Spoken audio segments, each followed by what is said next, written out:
ایک اور سوال یہ تھا کہ امام صف سے آگے کیوں کھڑے ہوتے ہیں؟ امام جو کھڑے ہوتا ہے سب سے آگے اور باقی لوگ پیچھے، اس کی دلیل کیا ہے؟ امام جو ہے مقتدیوں کے لیول میں کیوں کھڑا نہیں رہتا، یا مقتدی اگر اس سے آگے ہو گئے، امام پیچھے ہو گیا تو بہت سارے علماء کہتے ہیں نماز ٹوٹ جائے گی. تو یہ ایسا کیوں ہے، یہ کہاں سے ثابت ہے؟ تو یاد رکھیے یہ بخاری اور مسلم دونوں میں جو حدیث ہے اس سے یہ تین بڑے بڑے امام اعظم ابو حنیفہ رحمۃ اللہ علیہ، امام شافعی اور امام احمد بن حنبل، تینوں اماموں کا متفقہ مسئلہ ہے کہ امام آگے رہے گا. مقتدی اگر اس سے تھوڑا بھی آگے بڑھ گیا تو اس کی نماز فاسد ہو جائے گی.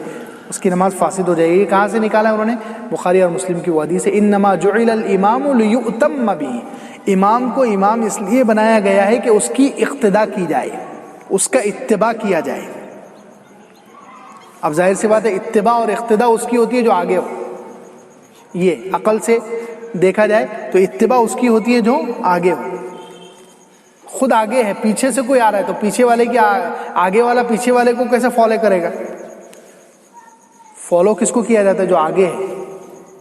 اتباع کس کے پیچھے چلتا ہے انسان؟ جو آگے ہے. آگے کوئی نہیں ہے تو کیسے فالو کریں گے؟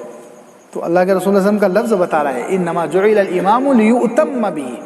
امام کو امام بنایا گیا ہے تاکہ اس کا اتباع کیا جائے، تاکہ اس کے پیچھے چلا جائے. تو پیچھے چلیں گے، جب امام آگے رہے گا جبھی تو پیچھے چلیں گے نا. امام سے ہی آگے بڑھ گئے تو کس کے پیچھے چل رہے ہیں؟ تو یہ لفظ بتلا رہا ہے کہ امام کو آگے ہونا چاہیے، مقتدی کو پیچھے ہونا چاہیے. جبھی اقتداء ہوگی، فالوئنگ جبھی صحیح ہوگی. اگر مقتدی آگے بڑھ گیا تو کس کو فالو کر رہا ہے پھر؟